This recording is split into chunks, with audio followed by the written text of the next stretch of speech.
Hello welcome नमस्कार स्वागत है। आज की वीडियो के माध्यम से पुनः आपके सेवा में मैं हाजिर हूं और आज की वीडियो जो आपका पर्यावरण अध्ययन पर काफ़ी महत्वपूर्ण वीडियो होने वाली है। आज की वीडियो में पूरे 30 प्रश्नों को कवर करेंगे और 30 प्रश्न आपके परीक्षा से रिलेटिव जो कि हर वर्ष किसी न किसी वर्ष पूछे गए हैं उसी से रिलेटिव और सिलेबस के आधार पर यह वीडियो बना रहा हूँ दोस्तों। तो आज के लिए बहुत महत्वपूर्ण आपकी ये वीडियो होगी। वीडियो को पूरा लास्ट तक आप लोग वॉच करिएगा और देखिएगा कितने प्रश्नों को आप कवर कर ले रहे हैं। ठीक है, आज की वीडियो स्टार्ट करने से पहले आपसे रिक्वेस्ट रहेगा कि चैनल पर नए हैं तो चैनल को आप लोग सब्सक्राइब करिएगा, बेल आइकन को प्रेस करिएगा। अगर वीडियो आपको अच्छी लगे, आपको लगे कि नहीं ये वीडियो हमारे एग्जाम के लिए हेल्पफुल हो सकती है, तो आप वीडियो को जरूर से जरूर लाइक करिएगा। चलिए आज की वीडियो को स्टार्ट करते हैं। यहाँ पे सर्वप्रथम पहला प्रश्न देखेंगे। जो मिनीमाता बीमारी है, जो मिनीमाता एक रोग है दोस्तों, जो किसके कारण होता है आपको बताना है। तो जो मिनीमाता रोग है वह जो जल में, याद रखेंगे, जल में जब पारा की मात्रा घुल जाती है, जब पारा का मतलब होता है Hg। क्या दोस्तों, Hg को क्या बोलते हैं? पारा बोलते हैं। याद रखेंगे पारा बोलते हैं। जब आप लोग देखेंगे ये कहाँ पे घुली थी या कहाँ पे मिनीमाता रोग सर्वप्रथम हुआ था, तो आप लोग देखेंगे एक समय था 1956 का और वह देश था जिस देश का नाम था जापान। जापान में जो फैक्ट्रियों से कचरा निकल रहा था वह डायरेक्ट एक नाले में बह रहा था और उस नाले में जो मछलियाँ थी ना, उस नाले में वह मछलियों को जो मरकरी, अर्थात इसको क्या बोलते हैं? पारा बोलते हैं। मरकरी को पारा भी बोला जाता है, याद रखेंगे। और ये मरकरी का जब वो मछलियों के संख पर इसका प्रयोग हुआ और जब उसका वे उस जल घुलित, जो जल में घुलने वाला पारा का जब वह मछलियां अपने अंदर सेवन की, तो जब वहां के जो स्थानीय निवासी थे उस मछलियों को जब उन्होंने खाया तो उनके अंदर मिनीमाता रोग देखने को मिला। और मिनीमाता रोग जो होता है वह याद रखेंगे जल में पारा घुलने के कारण होता है। ऑप्शन नंबर सी आपका बिल्कुल करेक्ट आंसर हो जाएगा। सर्वप्रथम यह जापान में देखने को मिला था। और याद रखेंगे मछलियां जब पारा का सेवन करती हैं या जल में जब पारा, जब डायरेक्ट एक कंपनी का कचरा इस जल में बह रहा था और जो मछलियां इसमें रह रही थी, जो जब वहां के स्थानीय निवासियों ने इस मछली का सेवन किया तो उनके अंदर मिनीमाता रोग देखने को मिला। और ये आपका प्रीवियस ईयर का क्वेश्चन है। और याद रखेंगे वह जो था वह मिथाइल मरकरी के कारण हुआ था, ये भी याद रखेंगे। सर्वप्रथम मिनीमाता रोग किसके कारण हुआ था, अगर ये भी प्रश्न पूछ जाए तो याद रखेंगे आप लोग, ये याद रखेंगे मिथाइल मरकरी जो कि एक रसायन है, इसके सेवन के कारण हुआ था व्यक्तियों को मिनीमाता रोग। इसको याद रखेंगे जापान में 1956 में पारा युक्त मछली का सेवन करने से। चलिए आगे चलते हैं। अंतर्राष्ट्रीय अम्ल वर्षा सूचना केंद्र कहाँ पर स्थित है? अगर आपसे पूछे कहीं कि अंतर्राष्ट्रीय अम्ल वर्षा सूचना केंद्र कहाँ पर स्थित है, अम्ल की पहचान जो होती है वह पीएच मान से निकालते हैं और अम्लीय वर्षा का पीएच मान होता है 5.2 से कम। याद रखेंगे 2 से कम होता है। कहीं कहीं पे इसको 4.2 से लेकर 4.4 भी रखा है, लेकिन आप याद रखेंगे 5.2 से कम जब वर्षा का पीएच मान होता है तो इसको हम लोग अम्लीय वर्षा का नाम दे देते हैं। शुद्ध जल की बात पूछे तो वर्षा का जल शुद्ध जल होता है, ये भी आप लोग याद रखेंगे। वर्षा एक ऐसा, आप लोगों का जल एक ऐसा पदार्थ होता है ना कि जो आपके वायुमंडल में या आपके जलमंडल में तीनों अवस्था में मिलता है। मतलब कि याद रखेंगे सॉलिड और आपका लिक्विड और इसके बाद आपका गैस, तीनों रूप में मिल जाता है। आपको यही बताना है कि अंतर्राष्ट्रीय अम्ल वर्षा सूचना केंद्र कहाँ पर स्थापित है, तो आपको बताना होगा कि जो यह सूचना केंद्र है यह ओस्लो नॉर्वे में। कहाँ पे दोस्तों? ओस्लो नॉर्वे में यह अम्ल वर्षा की जानकारी एकत्रित करता है और इसको क्या करता है दोस्तों, सबको यह जागरूक करता है कि अम्ल वर्षा का जो सबसे ज्यादा अम्ल वर्षा कहां पे होती है, तो नॉर्वे में होती है। ये भी आप याद रखेंगे। तो इसका अंतर्राष्ट्रीय अम्ल वर्षा सूचना केंद्र कहां पर है, तो याद रखेंगे ओस्लो के नॉर्वे में। ऑप्शन नंबर ये आपका बिल्कुल बिल्कुल करेक्ट आंसर हो जाएगा। चलिए आगे चलते हैं। पृथ्वी की छतरी किसे बोलते हैं? तो पृथ्वी की छतरी जो कि याद रखेंगे आप लोगों को पता भी होना चाहिए, जो पृथ्वी की छतरी की संज्ञा होती है वह हम लोग ओजोन परत को देते हैं, जो समताप मंडल का हिस्सा होती है। किसका हिस्सा होती है? समताप मंडल का हिस्सा होती है। सूर्य की पराबैंगनी किरणों, जिसके यूवी बोलते हैं, अल्ट्रावायलेट किरणों को पृथ्वी पर आने से रोकती है। और याद रखेंगे ओजोन परत जो होती है इसकी मोटाई को हम लोग डाप्सन में नापते हैं। और याद रखेंगे ओजोन दिवस 16 सितंबर को मनाते हैं। ये चीजें आप लोग याद रखेंगे। इसको O3 से दर्शाते हैं। और सबसे ज्यादा छिद्र की बात पूछे, ओजोन परत का सबसे ज्यादा हास कहाँ पे हुआ है या छिद्र कहाँ पे हुआ है, तो अंटार्कटिका में। कहाँ पे हुआ है दोस्तों? तो याद रखेंगे अंटार्कटिका में हुआ है ये छिद्र सबसे ज्यादा, इसको आप लोग ध्यान रखिएगा। चलिए आगे देखते हैं। कैंसर, मोतियाबिंद, चर्म रोग जैसी बीमारी किसके कारण होती है, आपको बताना है। तो याद रखेंगे जो कैंसर और मोतियाबिंद और चर्म रोग बहुत इंपॉर्टेंट है। किसके कारण होती है? जल प्रदूषण के कारण, पराबैंगनी किरणों के कारण, ध्वनि प्रदूषण के कारण, सभी के कारण। तो मैं बता दूं, जो आपका कैंसर हो गया, मोतियाबिंद जो आँख की बीमारी है, और इसके बाद चर्म जो स्किन कैंसर संबंधित बीमारी होती है वह पराबैंगनी किरणों के कारण होती है, अल्ट्रावायलेट किरणों के कारण। जो सूर्य के प्रकाश की किरणें, पराबैंगनी किरणें होती है, अगर ओजोन परत का ह्रास हो जाए और डायरेक्ट पृथ्वी पर आए और मनुष्य के चेहरों पर पड़े तो उसको कैंसर होगा, उसको मोतियाबिंद की बीमारी होगी, उसको चर्म रोग होगा। ये सब बीमारियों को झेलना पड़ेगा। ऑप्शन नंबर बी आपका सही हो जाएगा, अल्ट्रावायलेट किरणों के कारण होती है। आगे देखते हैं स्टॉकहोम सम्मेलन कब हुआ था, यही बताना है दोस्तों। याद रखेंगे जो स्टॉकहोम सम्मेलन था वह 5 जून 1972 को कब हुआ था, आपको पता होना चाहिए। 5 जून 1972 को हुआ था। कहाँ पे हुआ था अगर ये पूछे तो आप लोग बताएंगे स्वीडन में हुआ था। यह पर्यावरण के संबंधित यह सम्मेलन हुआ था, पर्यावरण से संबंधित यह सम्मेलन हुआ था, स्टॉकहोम सम्मेलन के नाम से जाना जाता है। और यह 5 जून 1972 को स्वीडन में हुआ था, इसको आप लोग ध्यान रखिएगा। आगे देखते हैं राष्ट्रीय चिकित्सक डे कब मनाते हैं, नेशनल डॉक्टर डे आप लोग याद रखेंगे। नेशनल डॉक्टर डे का जो तिथि है कब मनाया जाता है याद रखेंगे। आप लोग देखेंगे प्रत्येक वर्ष के 1 जुलाई को राष्ट्रीय चिकित्सक दिवस के रूप में मनाते हैं। ऑप्शन नंबर डी आपका बिल्कुल करेक्ट आंसर हो जाएगा। चलिए आगे देखते हैं दोस्तों, जल प्रदूषण नियंत्रण जिसको बोलते हैं वाटर पॉल्यूशन कंट्रोल और निवारण अधिनियम कब लागू हुआ था। अगर आपसे पूछे कि जल प्रदूषण नियंत्रण बोर्ड निवारण अधिनियम कब लागू हुआ था, आप तुरंत बताइएगा। ऑप्शन नंबर ए आपका सही हो जाएगा। जल प्रदूषण नियंत्रण निवारण बोर्ड जो अधिनियम था दोस्तों 1974 में लागू हुआ था। और भी अगर डीपली आप लोग जान रहे हैं तो याद रखेंगे 23 मार्च, याद रखेंगे दोस्तों 23 मार्च 1974 को राष्ट्रपति की स्वीकृति मिली थी। किसकी दोस्तों, तो याद रखेंगे 23 मार्च 1974 को राष्ट्रपति की स्वीकृति मिली थी, अर्थात यह अधिनियम बन गया था और इसके बाद यह लागू हुआ था। याद रखेंगे 26 मार्च 1974 को पूरे देश में लागू हो गया था। स्वीकृति मिली थी 23 मार्च 1974 को और पूरे देश में लागू हुआ था 26 मार्च 1974 को। आपको केवल इतना याद रखना है ना कि जल प्रदूषण नियंत्रण और निवारण अधिनियम 1974 में लागू हुआ था। बहुत महत्वपूर्ण आज की वीडियो है। आशा करते हैं वीडियो आपके लिए बहुत मददगार होगी। वीडियो को आप पूरे दिल से देखेंगे और याद रखेंगे दोस्तों। आपसे मेरा एक छोटा सा विनम्र निवेदन रहेगा, वीडियो अच्छी लग रही है तो आप लाइक जरूर करिएगा और एक कमेंट, प्यारा सा कमेंट भी करिएगा। आप बताएंगे कि किस टॉपिक पे आपको वीडियो चाहिए और आज की वीडियो के माध्यम से आप बहुत अच्छा इंजॉय कर रहे होंगे। चलिए आगे देखते हैं। 8 नंबर की बात करेंगे, चमड़ा उद्योग जिसको बोलते हैं लेदर इंडस्ट्री कहाँ पे स्थित है, आपको बताना है। चमड़ा उद्योग या इसको बोलते हैं चमड़ा नगरी के नाम से प्रसिद्ध है। क्या है दोस्तों, चमड़ा नगरी के नाम से कौन सी नगरी प्रसिद्ध है, आपको बताना होगा। जो ये जगह है दोस्तों कानपुर। कहाँ पे दोस्तों, कानपुर। ऑप्शन नंबर डी आपका बिल्कुल सही हो जाएगा। चमड़ा उद्योग कानपुर में। और सबसे ज़्यादा देशों की बात, विदेशों की बात पूछे ना कि सब कौन सा देश में सबसे ज़्यादा चमड़ा उद्योग है ना, तो याद रखेंगे वो भी चीज़ आप लोग ध्यान रखेंगे चीन में, ठीक है। और भारत की बात पूछे तो याद रखेंगे चमड़ा नगरी के नाम से जाना जाता है कानपुर में। इसको आप लोग ध्यान रखेंगे और चीजों को ध्यान रखते रहेंगे। चलिए आगे देखते हैं। आपको यहीं पे एक बात बता दूं, बहुत ज्यादा पूछता है ये भी कि इत्र की नगरी पूछे तो उत्तर प्रदेश का कन्नौज जिला, ये भी ध्यान रखिएगा। और आपसे एक बात और पूछता है, फूलों की नगरी किसे बोलते हैं या फूलों की घाटी के नाम से किसे जानते हैं, अगर ये पूछे तो आप लोग तुरंत याद रखेंगे उत्तराखंड। क्या है दोस्तों, तो उत्तराखंड फूलों की घाटी, इत्र की नगरी कन्नौज और चमड़ा की नगरी आपका कानपुर, इसको ध्यान रखेंगे। चलिए आगे चलते हैं। किसकी मापक इकाई डेसिबल होती है, आपको पता होना चाहिए। डेसिबल में क्या नापते हैं, तो आपको पता होता है ध्वनि का मात्रक किसमें किया जाता है दोस्तों,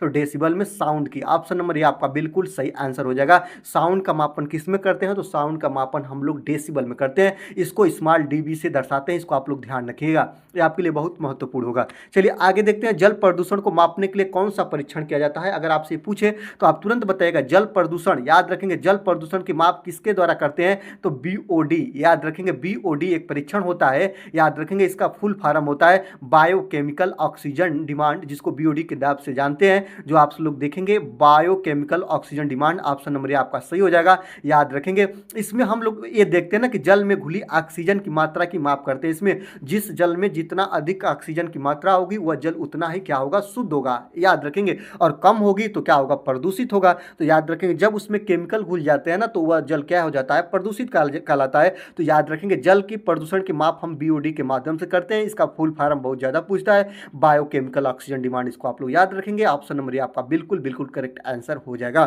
चलिए आगे देखते हैं। महासागरों में जल स्तर वृद्धि का कारण क्या है, आपको यही बताना है। जो महासागर है उसमें जल स्तर वृद्धि का कारण क्या है, तो अत्यधिक वर्षा है, क्या आपका अम्ल वर्षा है, कि ध्रुवीय प्रदेशों में बर्फ का पिघलना है, कि इनमें से कोई नहीं। तो याद रखेंगे, आपको बता दो दोस्तों, यहाँ पे आप लोग, मैंने स्लाइड क्यों लिया, स्लाइड इसलिए लिया ना कि आप स्लाइड के माध्यम से देखेंगे तो चीजें आपके लिए बहुत आसान तरीके से समझ में आएंगी। तो महासागरों में जल स्तर वृद्धि का मुख्य कारण यह है ना दोस्तों, ध्रुवीय प्रदेशों में बर्फ का पिघलना। याद रखेंगे ऑप्शन नंबर क्या होगा, ऑप्शन नंबर सी आपका बिल्कुल बिल्कुल करेक्ट आंसर हो जाएगा।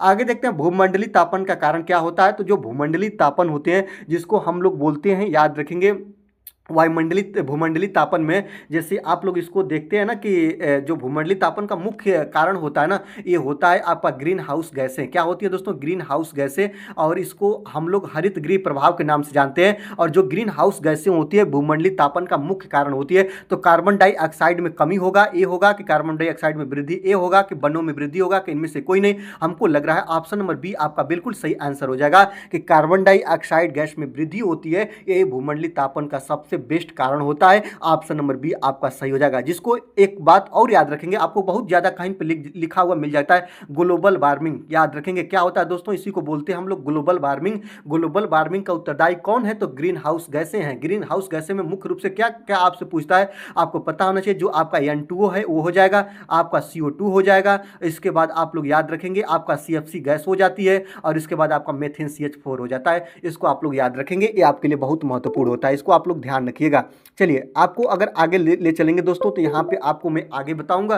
13 नंबर क्वेश्चन देखेंगे। जुगाली करने वाले जो पशु होते हैं वह किस ग्रीन हाउस गैसों को उत्पन्न करते हैं? जुगाली का मतलब होता है पगुरी करना। मैं बहुत बार बता चुका हूँ आपको, ठीक है। अगर प्रैक्टिस सेट में आया है तो आप इसको बताएंगे। जुगाली करने वाले पशु होते हैं, मतलब याद रखते हैं जो घास फूस खाते हैं, जहाँ पे सड़न गड़न होती है, जहाँ पे आप लोग देखते हैं पेड़ पौधे की पत्तियां सड़ती हैं, कूड़े कूड़दान पड़ते हैं, वहां से गैस निकलती है, जिस गैस का नाम होता है मेथेन गैस। आप इसको याद रखेंगे, मेथेन गैस, जिसको CH4 के नाम से जानते हैं। ऑप्शन नंबर सी आपका सही हो जाएगा। एक प्रश्न और आपको मैंने बहुत बार बताऊं, धान के खेत से कौन सी गैस निकलती है? तो धान के खेत से भी आपका मेथेन गैस निकलती है। जुगाली करने वाले पशु होते हैं, उनके जो मुख से कौन सी गैस निकलती है? तो मेथेन गैस निकलती है। राइट बात। चलिए आगे चलते हैं। वायुमंडल में गैसों की निश्चित प्राकृतिक मात्रा में अवांछनीय परिवर्तन को क्या कहते हैं? यहाँ पे देखिएगा प्रश्न आपको घुमा देता है, तो आप प्रश्न को नहीं जान पाते हैं। वायुमंडल का बात पूछा है दोस्तों, गैस की बात पूछा है। गैसों में निश्चित प्राकृतिक मात्रा में अवांछनीय परिवर्तन, गैसों में परिवर्तन हो तो याद रखेंगे कौन सा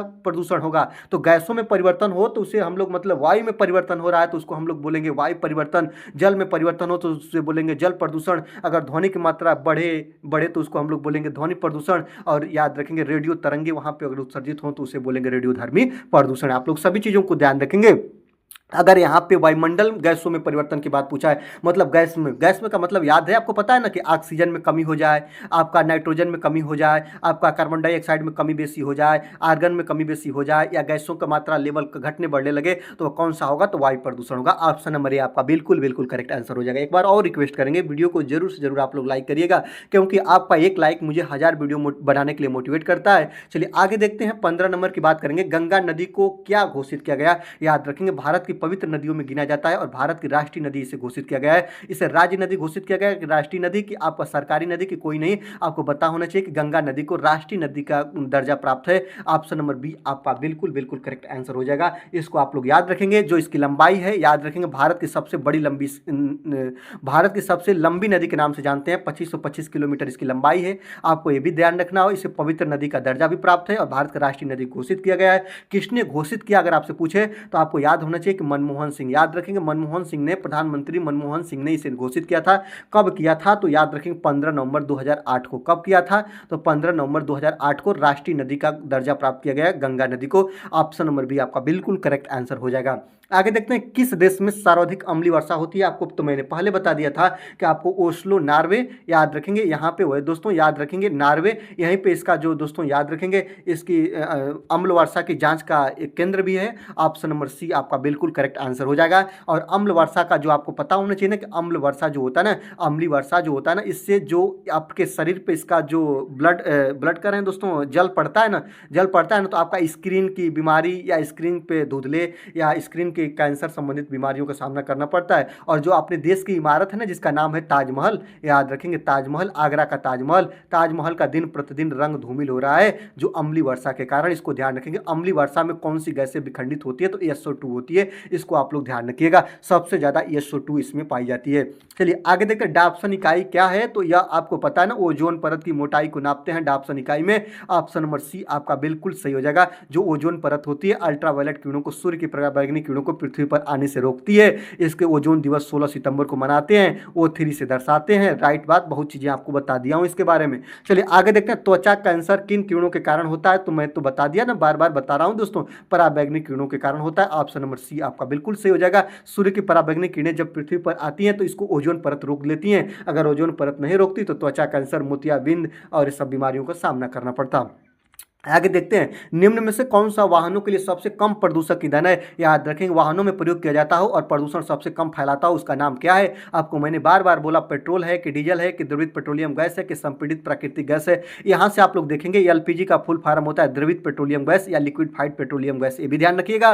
और सीएनजी का फुल फॉर्म होता है कंप्रेस्ड नेचुरल गैस या हिंदी में इसको बोलते हैं संपीड़ित प्राकृतिक गैस। यही है दोस्तों जो ये लोग वाहनी ईंधन के नाम से इसे जानते हैं और सबसे कम प्रदूषण फैलाता है, इसको आप लोग याद रखेंगे। आज की डेटों में जो आपकी कारें हैं उसमें इसका प्रयोग किया जाता है, या अन्य जो आपके ईंधन है, जो आपके वाहन है, उनके ईंधन के रूप में इसे हम लोग वाहनी ईंधन के नाम से जानते हैं। संपीड़ित प्राकृतिक गैस सीएनजी कम प्रदूषण सबसे ज़्यादा यही फैलाता है, इसको आप लोग ध्यान रखिएगा। चलिए ऑप्शन नंबर डी आपका बिल्कुल करेक्ट आंसर हो जाएगा। आगे देखते हैं, सीएनजी का फुल फॉर्म क्या होता है? मैं तो अभी बता दिया, कंप्रेस्ड नेचुरल गैस होता है, याद रखेंगे compressed natural gas. Option number B आपका बिल्कुल करेक्ट आंसर हो जाएगा। आगे देखते हैं, राष्ट्रीय पर्यावरण शोध संस्थान कहाँ पे स्थित है? यही बताना है दोस्तों, तो याद रखेंगे जो राष्ट्रीय पर्यावरण शोध संस्थान है ना, वो महाराष्ट्र में। कहाँ पे दोस्तों? महाराष्ट्र के नागपुर में। ऑप्शन नंबर सी आपका बिल्कुल करेक्ट आंसर हो जाएगा। जो राष्ट्रीय पर्यावरण शोध संस्थान महाराष्ट्र के नागपुर में है, ऑप्शन नंबर सी आप बिल्कुल बिल्कुल करेक्ट आंसर हो जाएगा।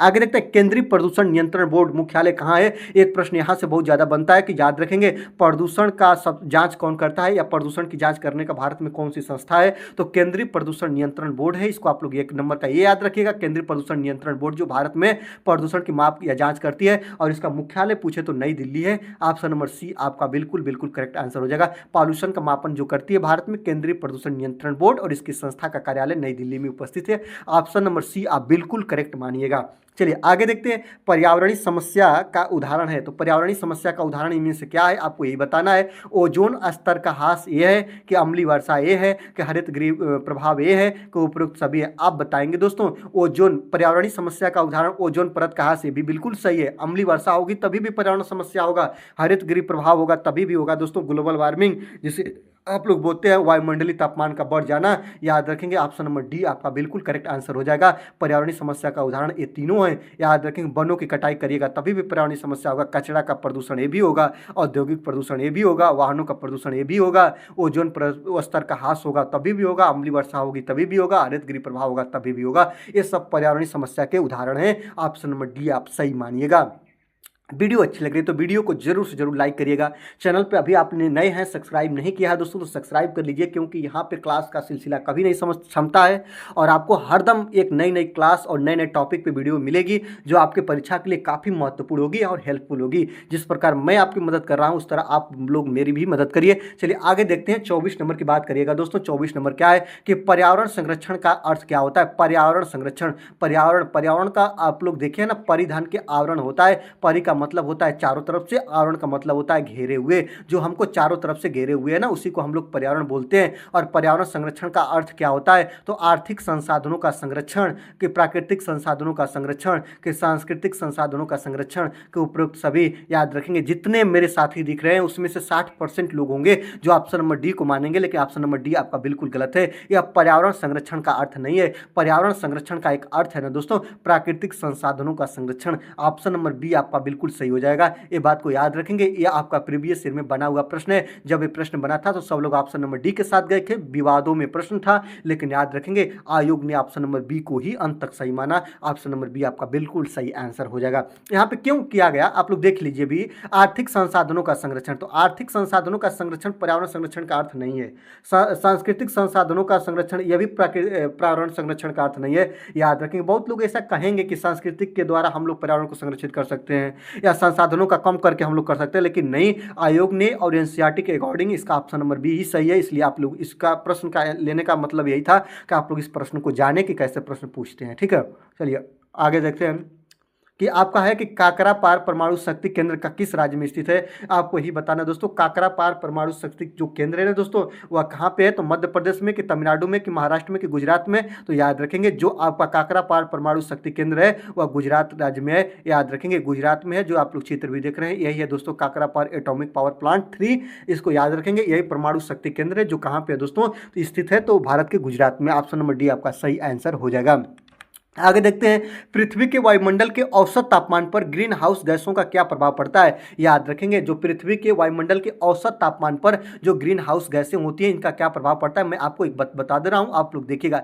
ग्रीन हाउस गैसें जो होती है ना वह वायुमंडल में लेयर का काम करती हैं। क्या करते हैं दोस्तों, लेयर का काम करते हैं। और ग्रीन हाउस गैसें जो होती है ना वह ग्लोबल वार्मिंग के लिए, किसके दोस्तों आपको बता दे रहे हैं, ग्लोबल वार्मिंग या इसी को बोलते हैं ना, याद रखेंगे इसी को बोलते हैं दोस्तों, इसी को बोलते हैं जो वायुमंडलीय तापमान में वृद्धि का कारण बनती है, क्योंकि यह अपने वायुमंडल में एक लेयर बना लेती है। तो सूर्य की प्रकाश किरणें अंदर तो आ जाती है, तापमान इसका अंदर तो आ जाता है, लेकिन यह जो लेयर होता है ना यह बाहर नहीं जाने देती। और जब बाहर नहीं जाने देती तो जो आपका जैवमंडल है ना, यह ग्लोबल वार्मिंग के लिए, याद रखेंगे, यह तापमान इसमें बढ़ जाता है और इसी को हम लोग ग्लोबल वार्मिंग बोलते हैं। तो पृथ्वी के वायुमंडल के औसत तापमान पर ग्रीन हाउस गैसें का क्या प्रभाव पड़ता है, तो जो इसका औसत तापमान होता है ना इसको बढ़ाती है। ऑप्शन नंबर ए आपका बिल्कुल सही आंसर हो जाएगा।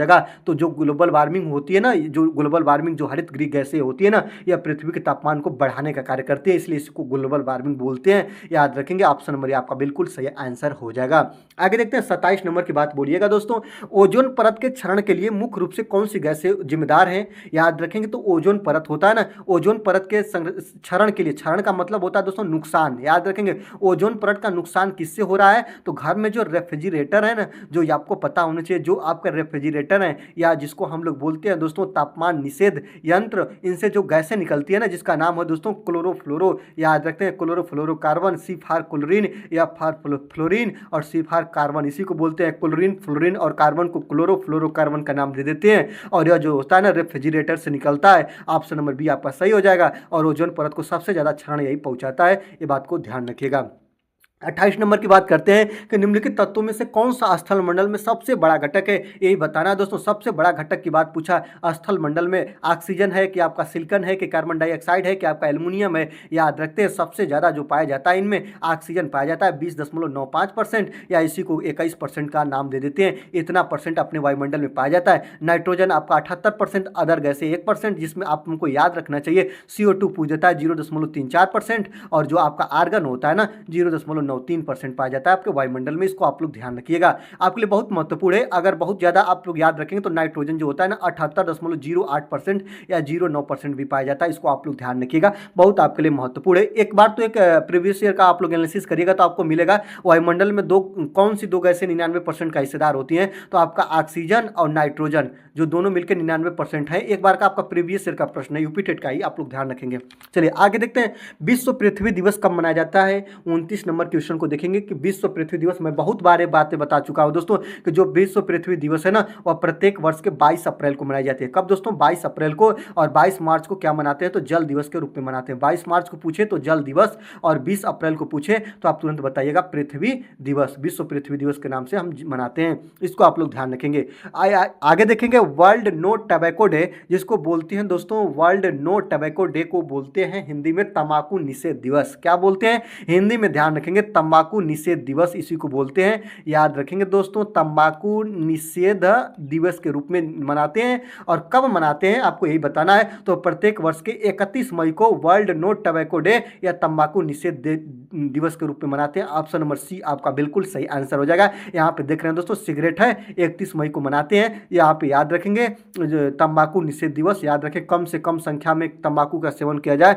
या जो दोस्तों याद रखेंगे जो तंबाकू है उसका बिल्कुल हम लोग प्रयोग न करें, ये दिवस है। ऑप्शन नंबर सी, ये जागरूकता फैलाने के रूप में यह दिवस मनाया जाता है। ऑप्शन नंबर सी आपका बिल्कुल करेक्ट आंसर हो जाएगा। दोस्तों 30 प्रश्नों की वीडियो को आपने कवर किया। अगर वीडियो अच्छी लगी तो दोस्तों तो वीडियो को आप लोग लाइक करिएगा। अगर वीडियो को आप लोगों लाइक करिएगा और इसके बाद अपने दोस्तों को शेयर करिएगा, और इसके बाद चैनल पर नए हैं तो चैनल को सब्सक्राइब करके बेल आइकन को प्रेस करेंगे। आज की वीडियो के माध्यम से बस इतना ही, दीजिए मुझे विदा, देखते रहिए आपसे क्रिकेट।